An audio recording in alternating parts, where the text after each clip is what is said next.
Ang alam ko, anong tawag dito dati sa mga account, dati sa mga exchange. Ngayon, baka Ikaw na walk-in ka, nag-try diba? ka ba? Nag-try ka ba? Nakita kita nag-walk-in sa ano eh. Oo. Pero nag-try ka sa exchange, wala na daw. Wala na. Pero alam ko mayroon kasi pagbalik doon. Hello guys, mga kabayan. Ngayon pala ay nandito ako sa isang cafeteria dito sa may Sharjah, dito sa may UAE. At ngayon ginamit ko ang aking ATM sa Pinas. At totoo nga, yes, yun nga ang pinambayad ko at swipe ko lang. Ayan, nakabayad ako ng aking in-order. Ngayon ay magwi-withdraw ako dito. Itatry ko yung card ko sa Pilipinas. Itatry kong i-withdraw dito sa ATM. Dito sa UAE. Kasi noon pa naman narinig ko to na pwede naman mag-withdraw dito. Kaya lang, kasi nga, siyempre savings to So, Pumunta ka na. mamaya na. Bakit mo ba ako minamadali? O, diba? So, ang gagawin ko, nandito na tayo, mag-withdraw tayo. So, try natin kung totoo ba talagang chismis na pwede palang mag-withdraw or i-withdraw gamit ang ating ATM sa Pilipinas. Ayan, BPI. Yan, BPI. So, ito yung account ko sa Pilipinas. So, ngayon, try natin dito sa may sa may ATM dito sa Pilipinas tuloy. Dito sa ADIP. Yes, sa ATM dito sa UAE. So, ito yung bank ko rito sa UAE. Ano ba sabihin ko? So, ayan, itatry ko na yung ATM ko, yung BPI. Ayan, BPI. Ayan. Gamitin ko yung aming ATM na BPI sa Pilipinas. Gamit dito sa machine dito sa UAE.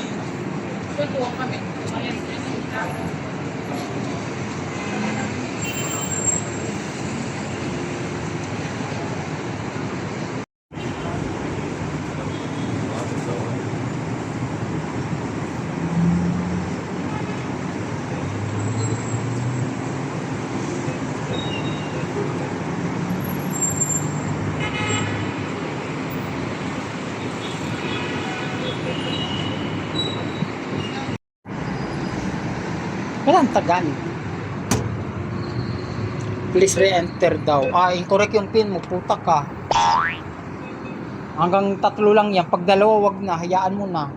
Incorrect pin daw. Be aware of currency controls. 16,000 o 1,000 dirham kasi withdrawal. Ang mababawas sa Philippines is 16,400. Kaya kasi proceed nga Without conversion, okay lang. Tanga-tanga mo naman. Oh my God. Manay, pinagpawisan ako. Kasi nga, mali yung pin number Wala, mo. nakatatlo kasi ako pindot. Ngayon, black na. Failed na siya. Na-block. Ang gagawin ko nito? Yung land bank ka na lang. Anong nito? Tama naman yung pin ko Parang mali naman. Ano ba nangyari? Kailangan ko naman ng pera. So ayan guys, medyo naguguluhan ako. Kaya dalawa lang ATM ko. Ito naman na land bank ang gagamitin ko naman. So yung land bank ko naman ang gagamitin ko para i-withdraw naman. Kasi kailangan ko talaga. Kaya bakit ako mag-withdraw? Kasi kailangan ko talaga sa Pilipinas. Wala akong cash dito. So kailangan ko talaga ng pera para ipadala sa Pilipinas. Kasi nandito ang ATM ko. So ang mangyayari kasi kung nandun ang ATM ko, silang mag-withdraw. Since na nandito ang ATM ko, ako na mag-withdraw. Kaya tatry ko. Tatry ko na ulit.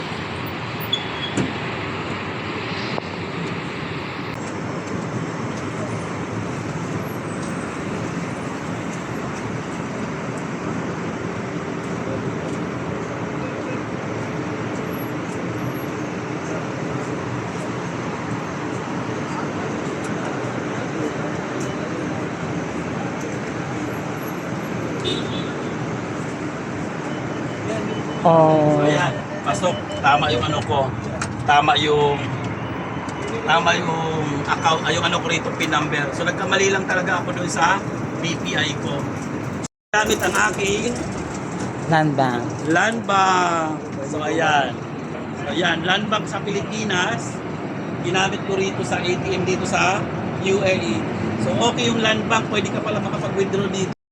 So ayan, nakapag-withdraw na ako dito. Ayun pala guys, nakapag-withdraw na ako kanina. So, eto yung resibo ko. So, ayun ganun pala, 5% pala yung kukunin nila. Additional yun, kung ang rate niya is rito, nasa 15.57 ngayon.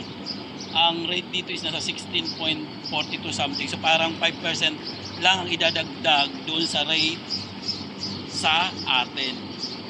Kaya okay lang din. Kaya lang ngayon kasi ang taas ng rate nasa 16.42.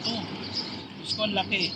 So ayan, advice ko lang sa inyo kapag nag-withdraw kayo rito ng ng pera, mababa yung rate, alabaw na sa 13 lang or 10. At least yung peso niya hindi masyadong malaki. Pero okay lang, for lang to, emergency purposes, pwede kayo mag-withdraw. Kasi magagamit yun talaga. Pero kung hindi, kasi nga savings nyo to, huwag kayo mag-withdraw. Please, kasi mauubos talaga ang pera nyo, lalo pag malaki ang palitan. Yun lang po.